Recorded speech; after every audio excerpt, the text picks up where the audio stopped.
Tema firman Tuhan pada sore hari ini saya ingin membahas tentang bagaimana kita menghindari yang namanya mental block. Saya pernah kenal seseorang dulu waktu masih muda, sama-sama pemain musik, dia bekerja, tapi setiap kali dia bekerja di satu tempat nggak bisa bertahan lama. Kerja 2 bulan, 3 bulan keluar. Pindah tempat kerja, 2-3 bulan keluar lagi. Cari kerja tempat lain. Baru 2 minggu keluar. Kayak gitu nomaden. Alasannya sih mungkin dia bilang gak cocok nih tempat kerja di situ. Kalau orang sudah bekerja berulang kali pindah-pindah, sebetulnya bukan perusahaan yang gak cocok. Tapi pribadi orang itu agaknya sedikit bermasalah. Mengapa? Tidak bisa bekerja sama dengan rekan kerja yang lain. Biasanya begitu. Ya, ini boleh jadi perhatian bagi setiap kita. Kerja di satu tempat 2 bulan, 3 bulan pindah. Kerja lagi di satu tempat 2-3 bulan pindah. Terus kayak gitu muter-muter. Dan ini namanya orang dengan bukan kemampuan ya. Orang dengan karunia memiliki mental block. Pikirannya belum terbuka. Nah, ada 6 hal yang ingin saya sampaikan pada sore hari ini. Nah, mental block ini kalau kita pelajari lebih dalam, ini merupakan racun dalam kehidupan kita. Selama kita punya mental block ini, hidup kita tidak akan maju. Karena mental block ini adalah satu hambatan di mana kita sulit sekali untuk mencapai yang namanya keberhasilan dan kesuksesan. Jadi kita harus tahu apakah yang akan kita dengar pada sore hari ini salah satunya itu yang kita punya. Ya, bukan karunia sih sebetulnya ya. Jadi kalau kalian punya mental block itu bukan karunia, tapi itu adalah satu hal yang butuh namanya need improvement, ya. Butuh satu hal memang harus diperbaiki diri sendiri. Masing-masing kita pasti punya kelemahan. Pasti punya kelemahan. Tapi masing-masing kita juga punya kelebihan, betul? Gak mungkin orang punya kelemahan terus tapi gak ada kelebihan, gak mungkin. Atau orang punya kelebihan terus tapi tidak ada kelemahan, gak mungkin.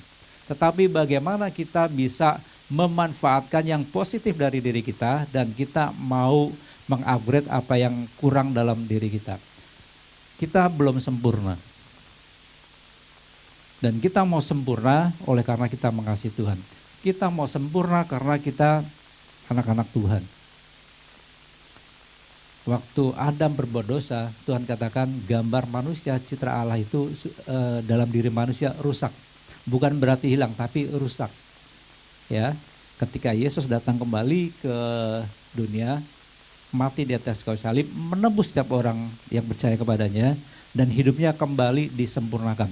Dulu gambar Allah yang rusak ketika Yesus mati di atas kayu salib, maka Yesus kembali mengembalikan manusia ke rancangan semula manusia itu diciptakan. Manusia diciptakan segambar dan serupa dengan Tuhan. Amin.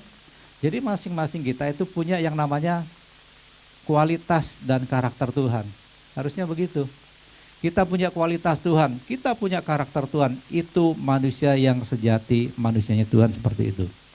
Tapi kalau manusia tidak punya karakter sama sekali yang dimiliki oleh Kristus, tidak punya sama sekali kualitas seperti yang dimiliki Kristus, itu bukan anak Tuhan. Ya. Jadi masing-masing kita yang sudah menyerahkan diri kepada Tuhan, kita percaya bahwa Yesus mati di atas kayu salib itu untuk mengembalikan citra kita. Kita mau punya pikiran Kristus, bilang amin dulu dong. Kita mau punya sifat Kristus. Jangan sampai kita pengen punya sifat setan, jangan. Ya, itu tempatnya bukan di gereja. Itu di pohon besar. Di gedung-gedung kosong, rumah angker. Nah, itu anak setan di situ ya. Tapi anak Tuhan adanya di GB Glow Season City lantai 6. Amin. Ya. Jadi kita mau belajar 6 hal atau 6 mental block yang harus kita hindari. Ya. Kalau orang masih dikuasai yang namanya mental block, dia pasti ujung-ujungnya frustasi. Dia kayaknya nggak sanggup, gue kayaknya udah ngapain, udah berbuat ini itu buat berhasil, tapi kok nggak bisa. Pasti ada something wrong, ada sesuatu yang salah. Ya, ada sesuatu yang salah dalam dirimu. Kalau engkau sudah berusaha baik, tetapi rupanya tanggapan orang-orang terhadap diri kita nggak baik, berarti ada sesuatu dalam diri kita. Nah, itu sebabnya kita butuh cermin. Cermin itu apa? Cermin itu firman Tuhan. Ya, rajin baca firman Tuhan akan menjadikan kita cerdas.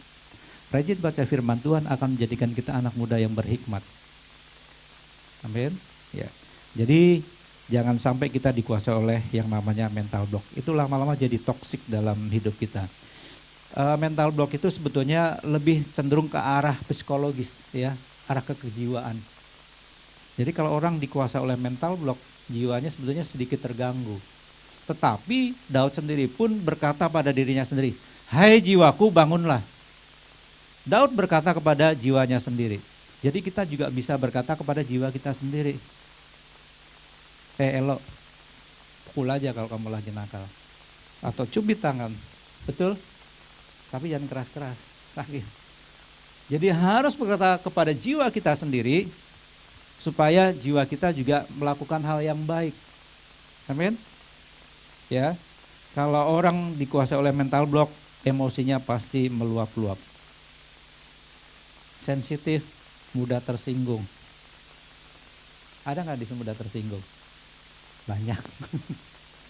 Di sana tuh, ya pasti kamu tersinggung kan? Bisa daripada saya ngomong gitu. Ya. Ini kamu pasti gampang tersinggung nih balon. Kalau saya sentuh dikit meledak.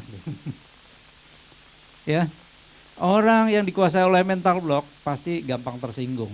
Ya, hari gini gampang tersinggung, wah ke laut aja, jalan-jalan ke Ancol. Oke, ya. Orang yang dikuasai mental block biasanya kehilangan kepercayaan diri, nggak pede lagi, karena dia merasa wah ada sesuatu yang kurang, kayaknya nggak bisa maju nih, dan lain sebagainya. Itu gangguan psikologis. Tapi ingat, kita harus berkata kepada jiwa kita sendiri, kita punya Tuhan dan kita masih bisa bangkit dari keterpurukan kita. Mental block pertama yang harus kita hindari adalah, boleh diklik selanjutnya.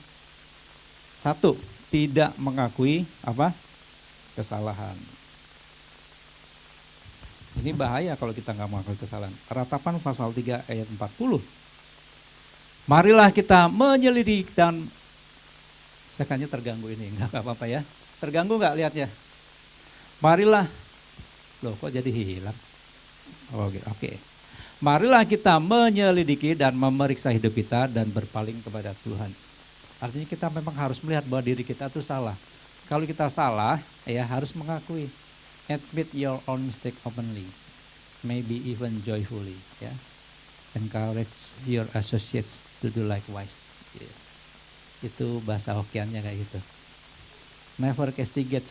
Babies learn to walk by falling down. Ya, bayi berjalan itu selalu jatuh. If you beat every time he falls down, he will never care much for walking. Jadi artinya setiap kali, ini pada nggak punya bayi ya Pak Acan. Kalau kita punya anak bayi terus lagi belajar jalan, dia jatuh, kita pukul dia. Suruh jalan lagi, jatuh, kita pukul, dia nggak mau jalan lagi. Nggak mau, dia harus kasih kesempatan. Bayi belajar berjalan pas jatuh, betul nggak? Artinya kalau dia salah, memang harus juga dikasih kesempatan. Tetapi kalau kita melakukan kesalahan, memang kita harus mengakui bahwa kita nggak mampu. Ketika kita melihat teman-teman kita yang melakukan kesalahan, kasih kesempatan. Ya, kalau Alkitab mengatakan, kalau kamu melihat temanmu yang bersalah, tegur dia 4 mata. Kalau dia nggak mau ngaku, panggil 1 saksi. Kalau nggak mau ngaku juga, umumkan di jemaat kesalahan dia gitu. Tapi bagi yang bersalah harus mengakui supaya tidak dipermalukan di depan umum. Itu pentingnya kita mau mengakui kesalahan kita, mau mengakui kekurangan kita. Kalau kamu salah jangan ngeyel. Kalian pernah masuk jalur busway nggak? Terus ketangkep nggak? Saya pernah 4 atau 5 kali kayak gitu. Saya nggak mengakui kesalahan. Saya cukup bilang gini, ya dek, siap komandan. Tampang boleh kalau rambut cepak gitu ya. Siap dek, pakai batik aja gitu. Jangan grogi. Kalau Cina-Cina buka sipit dikerjain. Ya. Saya nggak ngajarin salah, nggak maksudnya. Tapi artinya kalau kita salah harus ngaku. Maaf Pak, di depan itu ada orang mati. Ya di rumah sakit ada orang mati. Maksudnya di rumah sakit, itu akal-akalan. Tapi maksud saya begini ya saudara-saudara, kalau kita salah, ngaku kita salah. Betul? Jangan kita udah salah, begitu ditegur, kita yang lebih galak. Kita yang punya utang, begitu ditagih, kita yang lebih galak. Lu udah salah, ngaku salah, betul gak? Jangan muter-muter bulek gitu, padahal udah tahu di depan mata kamu yang salah. Nah biasa orang yang salah, kemudian dia lebih galak, biasanya tidak mau disalahkan. Ini pribadinya bermasalah. Tapi berbeda dengan orang ketika melakukan kesalahan, dia mau mengakui kesalahannya, itu dewasa. Orang itu pasti dewasa. Semoga ini tidak ada di antara kita. Tapi pasti ada, saya yakin pasti ada. Hanya saja mungkin tingkat intensitas kesalahannya tuh nggak gede gitu loh. Mungkin masih kecil, masih bisa ya gitulah dilupakan. Tetapi ketika suatu saat kita punya potensi melakukan kesalahan yang jauh lebih besar, di situ dibutuhkan kebesaran hati. Kita harus mengakui kesalahan kita. Nah, kalau orang tidak mau mengakui kesalahan, itu berarti egonya lebih besar ya. Egonya besar. Dan biasanya takut terhadap konsekuensi. Biasa kalau salah, nggak ngaku karena dia takut konsekuensi. Ya, kebanyakan begitu. Kita waktu mungkin masih kecil, ya mungkin sampai hari ini kita salah sama orang tua kita, entah melakukan apa gitu. Kalau kita ngaku salah pasti dapat konsekuensi biasanya. Wah kalau gue ngaku salah dihukum nih. Kita udah bayangin hukumannya dulu. Makanya cenderung kita tidak mau mengakui kesalahan. Saya mengingatkan bahwa tidak berani mengakui kesalahan itu adalah salah satu bentuk mental block. Ini yang menyulitkan kita untuk bisa maju dan sukses. Jadi belajar sekarang untuk apa? Admit your own mistake openly. Ya, akui kesalahanmu dengan terbuka. Kalau ada teman-teman kita yang masih begitu, kasih dia semangat, kasih dorongan ya. Jadi kamu harus mengakui kesalahan. Kalau salah ya salah. Amin. Amin saudaraku. Yang kedua. Ini mental block yang kedua. Mudah terpengaruh. Roma pasal 12 ayat 2. Janganlah menjadi serupa dengan dunia ini. Sebetulnya kalimat itu setara dengan janganlah menuruti kebiasaan dunia ini gitu loh. Kalau dunia melakukan apa, jangan ikuti kebiasaan itu ya. Janganlah menjadi serupa dengan dunia ini, tetapi berubahlah oleh pembaruan pikiranmu sehingga kamu dapat membedakan manakah kehendak Allah, apa yang baik, yang berkenan kepada Allah dan yang sempurna. Yang kedua, mudah terpengaruh. Orang kalau mudah terpengaruh biasanya terlihat naif. Tahu naif? Bila kau mati, kau juga mati. Naif itu bodoh, ya. Bodoh karena nggak punya pengalaman. Jadi kalau orang mudah terpengaruh, dia terlihat naif, terlihat bodoh gitu. Ini biasanya kurang pengalaman. Dia tidak bisa memutuskan, tidak bisa mengambil keputusan sendiri. Semua keputusan harus didasarkan orang lain, nggak punya pendirian, mudah terpengaruh. Teman yang ngomong A, dia ikut A. Teman yang ngomong B, ikut B. Biasa kalau kita lihat ada orang sakit gitu ya, misalkan sakit pinggang gitu ya, ini penyakit orang tua. Jangan sakit pinggang deh, nggak enak, saya rasa tua. Sakit pilek gitu ya, lagi flu gitu. Teman yang satu ngomong, lu jangan minum yang dingin-dingin. Terus satu lagi teman, lu bodoh, minum aja yang dingin nggak apa-apa, itu nggak ngaruh. Dia minum dingin juga, dia bingung. Lu harus makan kerang biar lu cepat sembuh. Dia makan kerang. Lu jangan makan kerang, itu ada racunnya. Tidak ada pendirian, mudah terpengaruh. Temannya ngomong apa dia ikut. Orang yang mudah terpengaruh terlihat naif, terlihat bodoh. Dan ini toksik ya. Mental kita jadi keblok. Kita nggak bisa berkembang pikiran kita. Orang yang mudah terpengaruh berarti pengetahuannya cetek, belum dalam-dalam amat. Oke, jadi kalau kita merasa hari ini mudah terpengaruh dengan ucapan teman kita mudah terpengaruh dengan bisikan-bisikan tetangga, kita harus kurangi. Kita harus lebih banyak belajar, lebih banyak pengetahuan harus kita dapatkan supaya tidak mudah terpengaruh. Karena orang yang mudah terpengaruh ya susah untuk mengambil keputusan. Keputusannya hanya berdasarkan opini orang lain. Dia tidak bisa mengambil keputusan dari opininya sendiri. Jadi kalau saya punya banyak pengetahuan untuk menghadapi satu hal tertentu karena saya tahu saya tidak perlu cari pendapat orang lain. Karena saya tahu kalau saya melakukan ini pasti benar. Karena punya pengetahuan. Kecuali kalau kita tidak punya pengetahuan, ketika teman kita ngomong A, kita ikut A. Teman kita ngomong Z, ikut Z. Teman kita ngomong M, kita ikut M. Jadi gak jelas. Ini mudah terpengaruh. Pak firman Tuhan katakan, janganlah kamu menuruti kebiasaan dunia ini. Ya, jangan kamu menuruti kebiasaan dunia ini. Amin.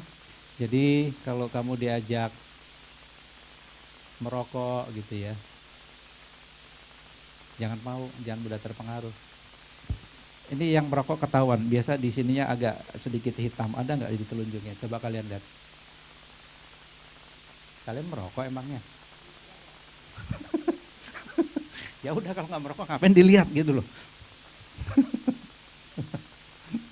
Enggak. Itu kan terpengaruh baru gitu aja, aduh khotbah gagal nih. Kalian tuh gampang terpengaruh sebetulnya pada dasarnya. Ya. Coba sekali lihat ada yang hitam. Jangan mudah terpengaruh. Amin. Ya, janganlah kita menjadi serupa dengan dunia ini, tetapi berubahlah oleh pembaruan pikiranmu sehingga kamu dapat membedakan mana kehendak Allah, mana yang baik dan mana yang sempurna. Ikuti firman Tuhan, itu pegangan kita. Yang ketiga, ingin serba instan, semuanya mau cepat, ya. Ada yang suka kopi sasetan gitu, pakai minum kopi sasetan, terus sampo sasetan, kecap, saus sasetan. Kayaknya kita pemuja sasetan gitu. Semua serba sasetan. Semua serba sasetan. Ingin serba instan, pengen cepat jadi. Nah, orang yang pengen cepat jadi, serba instan, pengen cepat-cepat, ini mengingkari hukum alam. Segala sesuatu pasti harus ada prosesnya. Betul nggak? Tidak mungkin datang sekejap, nggak ada. Orang ketika melakukan dosa itu pun tidak langsung datang begitu aja. Itu sudah melalui proses bertahun-tahun karena pikirannya sudah terbentuk. Ya, misalkan gini, kita melihat pemain sirkus, woi jago lo bisa salto di atas, kok nggak jatuh ya? Kita nggak lihat prosesnya. Setiap hari mungkin sehari 8 jam dia latihan. Latihannya sudah berpuluh-puluh tahun. Kita lihatnya wah udah jadi. Semua butuh proses. Nggak mungkin gitu loh. Saya khotbah tiba-tiba saya bisa salto, bisa akrobat. Nggak mungkin. Semua butuh yang namanya proses. Semua butuh belajar. Orang yang ingin serba instan, serba cepat, pasti kerjanya nggak bagus. Semua maunya cepat-cepat. Ya, semua butuh proses. Semua tidak bisa dilakukan dengan instan. Tidak langsung kita melakukan langsung jadi, nggak ada. Kita menanam sesuatu pun harus kita kasih pupuk, kita sirami, kita pelihara kalau udah hama dan kita rawat. Nah, kedewasaan kita membantu kita untuk menyadari bahwa hasil yang baik membutuhkan waktu jangka panjang. Jadi kalau kita bisa menghargai proses, artinya kita sudah dewasa. Betul? Ya. Kalau kita menghargai proses berarti kita sudah dewasa. Hanya anak-anak yang pikirannya, ya anak-anak ya masih anak-anak ya. Hanya orang yang pikiran masih anak-anak, pengennya serba cepat. Tunggu buahnya matang dulu, baru kita bisa menikmati prosesnya. Semua tidak bisa dilakukan dengan instan. Ingat, kebiasaan kita ingin mendapatkan hasil secara cepat, biasanya ujung-ujungnya kemalangan. Waktu zaman COVID, kayaknya baru beberapa tahun lalu ya, bukan zaman sih, maksudnya beberapa tahun, 2-3 tahun yang lalu. Itu kan lagi musim yang namanya robot trading, betul nggak? Kamu rugi berapa, Fer? Gocap ya? Cemen. Saya dong 5M. Enggak, saya nggak main gitu, karena saya tahu itu tuh bodoh aja.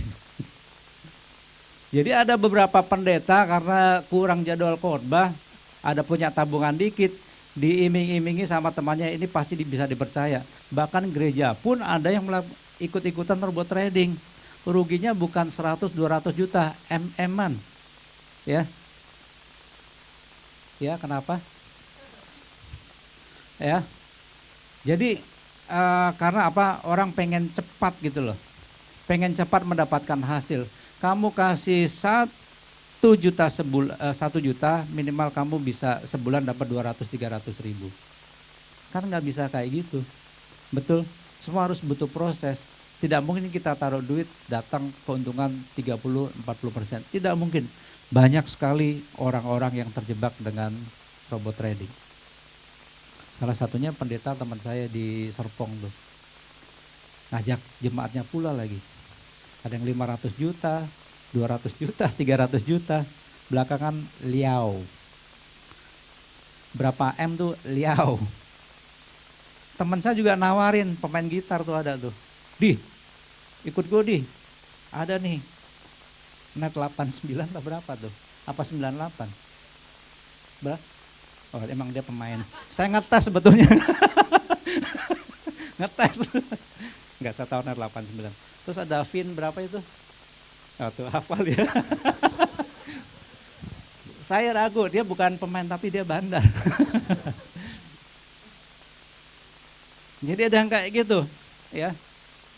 Dia di main slot juga. Gawat. Jadi PK kamu habis buat main slot. Ya, ada orang beberapa menawarkan begitu, jadi saya nggak mau. Ada teman seminari, pendeta padahal, Elisa, saya udah gini nih, saya beli 12, berapa beli? Iya saya habis berapa ya, 120 atau 140 juta. Beli aja Elisa, kamu beli 1 atau 2 aja. Nggak mau. Dia rugi akhirnya begitu, dia nggak lama, 2-3 bulan tuh 2 teman itu habis semua robot trading. Ya, karena itu hoax penipuan. Kamu bayangkan 1.000 orang, masing-masing rata-rata misalkan 10 juta. Terus bandar mau ngasih, pokoknya masing-masing sebulan dapat 3 juta. Itu kalau kali 1.000 orang duitnya dari mana? Betul nggak? Duitnya dari mana gitu loh. Setiap hari kayak gitu. Saya juga tahu bagaimana trading forex, cuma saya tidak melakukan seperti itu. Ya. Jadi segala sesuatu kita tidak bisa mendapatkan secara instan, semua harus butuh proses. Kalau kamu banyak duit, kerja. Kalau mau diberkati Tuhan, cuma satu cara, yaitu apa? Kerja. Jangan cuma doa. Doa itu bagus, ya. Saya tidak mengecilkan arti doa, tetapi kalau kamu berdoa terus tidak bekerja, kalau kamu punya banyak duit, saya curiga itu duit dari mana? Gak mungkin kita berdoa terus kita berharap nanti ada orang yang kasih saya duit gitu ya, 100 juta. Gak mungkin, itu omong kosong. Kalau kita mau diberkati, satu hal yang harus kita kerjakan adalah apa? Kerja. Ada 3 hal sih sebenarnya. Yang pertama itu kerja, 2 kerja, 3 kerja. Ya, kerja. Itu moto saya tuh. Kayak presiden, kerja. Gitu. Itu kunci kita diberkati. Ya, bekerja sambil mengandalkan Tuhan, kita berdoa. Itu yang paling baik. Ya, jadi harus seimbang. Jangan kita mau segala sesuatu serba instan. Tuhan sudah menentukan urutannya bagi setiap kita. Ya. Kalau hari ini yang diberkati lebih dahulu Pak Acian, karena Pak Acian lebih tua dari kalian, sudah punya anak 2. Ya, Elo, aduh kamu masih anak-anak. Tunggu waktunya ya. Kamu belum bisa punya mobil, belum bisa nyetir. Ya. Tunggu semua ada sesuai urutannya, betul? Ya, yang tua bahagia dulu. Pulang dulu. Mati dulu. Semua ada urutannya, semua ada waktu dan masanya. Jangan pengen buru-buru. Tidak boleh serba instan, betul? Kalau menikah pun gak bisa ketemu di jalan, ih cantik, ganteng ya. Kenalan yuk, I love you, kawin yuk. Gak bisa kayak gitu. Harus butuh proses yang namanya pacaran. Betul? Oke.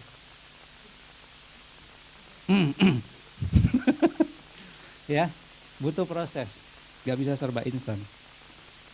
Dan kedewasaan itu pasti bisa membedakan mana yang cepat dan mana yang enggak, mana yang memerlukan ketekunan, mana yang enggak. Ya kalau kita masih anak-anak ya kita nggak bisa, pengen serba cepat aja. Yang keempat, semoga kita nggak punya nih.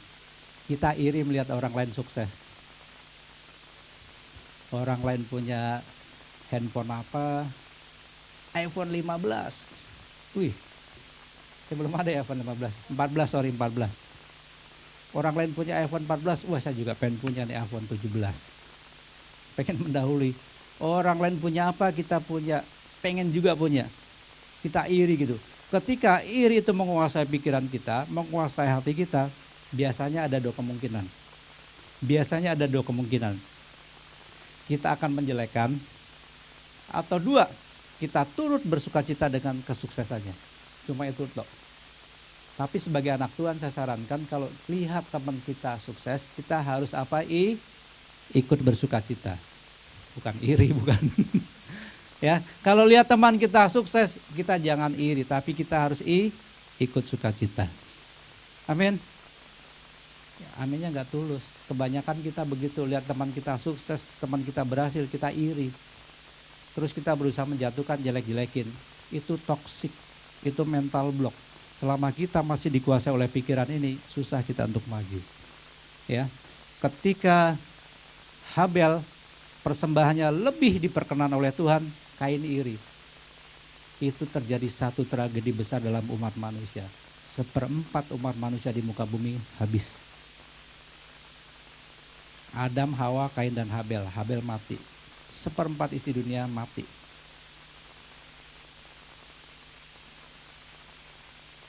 Ya bumi waktu itu cuma ada 4 orang. Adam, Hawa, Kain dan Habel. Habel dibunuh masih sisa 3. Cuma 3 tuh.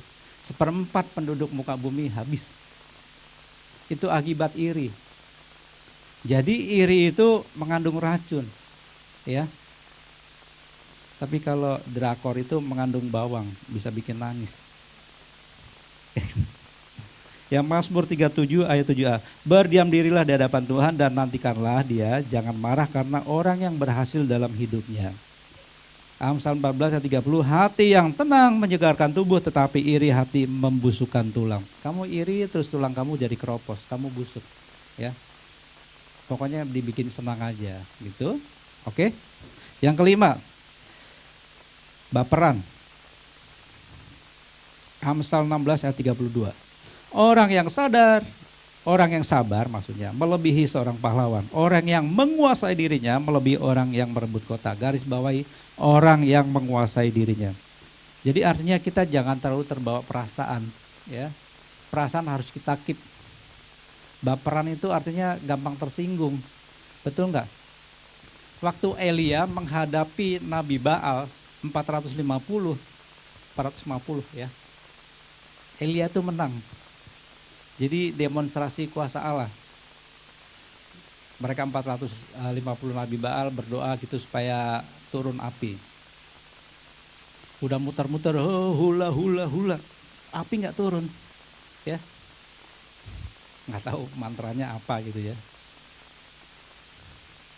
Kurasa dia gak apa-apa, kurasa dia gak apa-apa. Subidu bambang. Misalkan begitu, saya nggak tahu. Itu udah muter-muter berjam-jam sambil Elia ngopi, lihat TikTok gitu ya. Tetap itu api nggak turun-turun. Kemudian giliran Elia. Udah sekarang giliran saya, coba kamu taruh air di situ kalau kamu nggak percaya. Seketika itu Elia berdoa, api dari surga turun membakar lembu. 450 Nabi Baal dibantai habis. Elia habis melakukan KKR. Tapi setelah melakukan KKR, Elia diancam oleh Ratu Isabel dan dia stres. Padahal dia habis KKR besar-besaran, kuasa Allah bisa dia datangkan.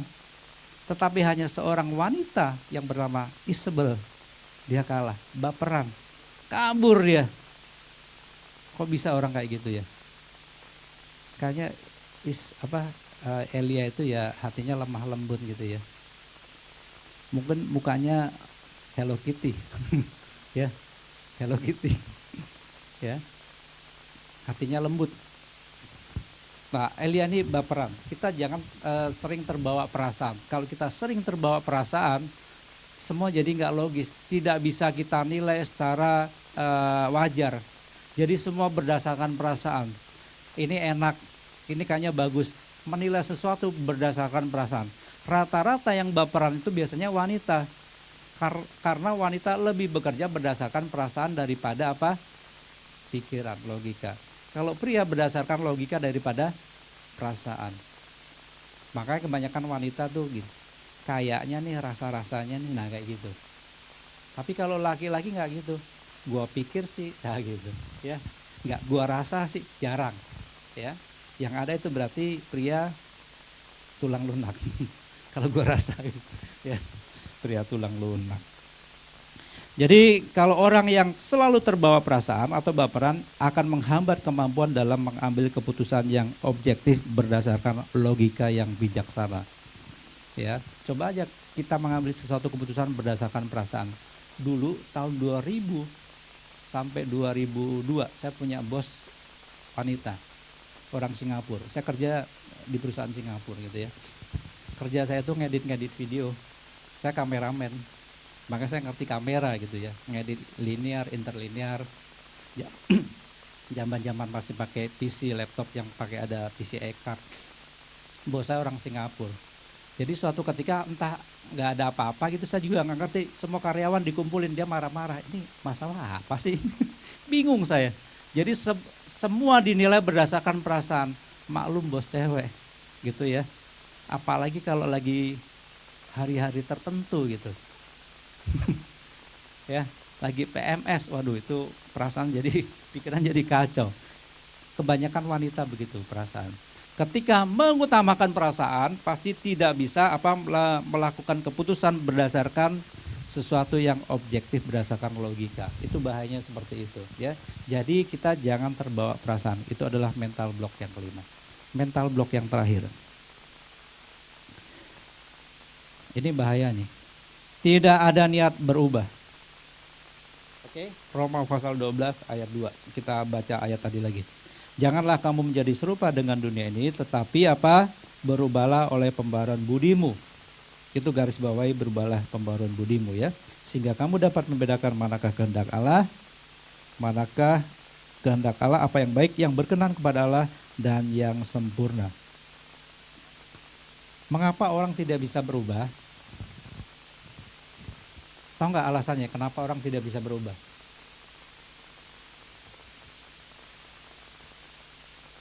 Apa? Betul. Kok kamu pintar sih? Orang nggak bisa berubah karena nggak ada niat berubah. Betul nggak? Kenapa orang nggak bisa pintar? Karena nggak ada niat jadi pintar. Kenapa orang nggak bisa kaya? Karena tidak ada niat untuk kaya. Saya kasih tahu. Kita mau kaya itu bisa dengan 5 cara nih. Saya ajarin, mumpung kalian masih muda ya. Orang bisa kaya dengan 5 cara. Yang pertama, memang pada dasarnya dari keturunannya kaya, ya. Yang kedua, kamu menikah dengan orang kaya. Yang ketiga, ini benar. Kamu menang undian, menang lotre, 1 juta US dollar, kamu kaya. Yang keempat, kamu merampok. Tapi kan ini nggak mungkin kita lakukan, betul? Yang kelima, kalau mau kaya, kerja. Kerja. Pasti kamu kaya. Orang yang lahir dari miskin banget, itu biasanya potensi untuk jadi kaya raya bisa. Ya. Tapi kalau orang lahir biasa aja, miskin enggak, kaya enggak, ya udah kayak gitu aja sampai mati. Saya tuh dibilang miskin enggak, dibilang kaya enggak juga, ya udah kayak gini aja. Rata-rata kita begitu. Tapi kalau orang dari susah banget gitu ya, mau makan sehari aja kayaknya nggak ada duit gitu buat makan. Makan mungkin sehari sekali. Makannya sih teratur, sehari makan, sehari enggak. Sehari makan, sehari enggak. Teratur tuh. Daripada 2 hari makan, 3 hari enggak, seminggu enggak makan, 2 minggu makan. Itu enggak teratur. Tapi kalau sehari makan, sehari enggak, itu kan teratur, bener kan? Ya. Jadi biasa begitu. Kalau orang dari yang susah banget pasti ada niat untuk berubah. Biasanya jadi kaya tuh. Biasanya. Tapi kalau orang lahir dari keluarga yang kaya enggak, miskin enggak, biasanya udah jadinya kayak gitu aja. Karena tidak tertempa oleh keadaan. Tapi orang yang biasa ditempa oleh keadaan, dia akan ada niat atau ada satu tekad yang kuat untuk bisa menjadi orang yang berhasil. Kalau kita mau berhasil, mari kita hindari yang namanya mental block. Selama kita dikuasai oleh mental block, itu akan menjadi hambatan dalam kehidupan kita. Kita kan masih muda. Kita butuh pertumbuhan, kita butuh sesuatu yang baik supaya masa depan kita adalah masa depan yang penuh harapan, masa depan kebahagiaan dan penuh sukacita. Amin. Sebagai penutup, cara untuk mengatasi hambatan tersebut adalah berubah lingkungan kita. 1 Korintus pasal 15 ayat 33, firman Tuhan mengatakan, janganlah kamu sesat, pergaulan yang buruk merusakkan kebiasaan yang baik. Ya, pergaulan buruk merusak kebiasaan yang baik. Jadi kita harus tahu dengan siapa kita bergaul. Kamu bergaul dengan 5 orang perokok, kamu akan menjadi orang ke-6. Betul enggak? Kamu setiap hari bergaul dengan 5 pendeta, kamu akan jadi pendeta juga yang ke-6. Betul enggak? Kamu bergaul dengan apa nih? Dengan pemalas, 5 orang pemalas, kamu akan jadi orang ke-6. Betul enggak? Kamu bergaul dengan 5 orang rajin, kamu akan jadi ke-6. Jadi intinya begini, pergaulan kita akan menentukan siapa kita. Betul enggak? Ya kalau kalian ini orang baik, orang yang tulus jujur, pasti kalian juga bergaul dengan orang-orang begitu. Makanya bagus anak muda kalau mau aktif kegiatan di gereja. Jangan kegiatan di luar, ngumpul sama orang-orang teman-teman sekampung, main game, main slot, trading. Jadi hidup kita kacau ya. Amin. Efesus 5 ayat 15 dikatakan, karena itu perhatikanlah dengan seksama bagaimana kamu hidup. Janganlah seperti orang bebal, tetapi seperti orang arif. Ya, jangan bebal. Enggak penting kamu mau tinggal di kerendang, tidak penting kamu tinggal jembatan besi, tidak penting kamu mau tinggal di pondok indah, tidak penting rumah kamu bagus, rumah kamu kecil, masuk gang, enggak penting. Tetapi perhatikanlah bagaimana caranya, bukan di mana tempatnya. Amin. Mau tinggal di ujung berung yang jauh banget tetapi hidupmu betul, itu lebih bagus daripada kamu hidup di tengah-tengah kota Jakarta yang mewah tapi hidupmu sembarangan. Kita harus tahu mana yang menjadi prioritas, mana yang tidak. Amin. Jadi berubahlah oleh pembaruan akal budi kita. Pergaulan buruk merusak kebiasaan yang baik ya. Perhatikanlah pergaulan kita supaya apa? Supaya hidup kita juga baik. Amin, berfirman Tuhan.